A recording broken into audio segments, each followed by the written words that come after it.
When we begin to talk about mass deportation, we're not only talking about the costs of the infrastructure to carry out such a plan, but we're also talking about the loss to the labor market and to the communities of the immigrants who in many cases have been working within those communities for decades. They are part of those communities, they are our neighbors, they are workers, obviously, in different types of sectors, particularly concentrated in some of the sectors that you talked about. Then on the other hand, the cost for Central American countries that are already stressed and for Mexico of receiving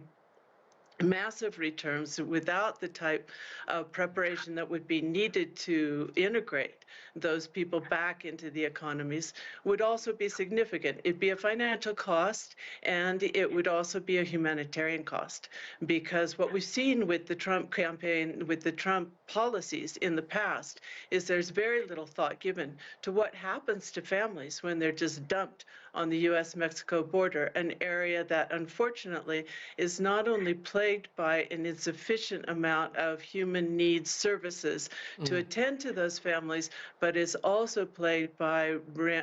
organized crime, which finds those vulnerable immigrant families to be easy prey. So unless there's a plan, which there obviously will not be, to really integrate people back into their home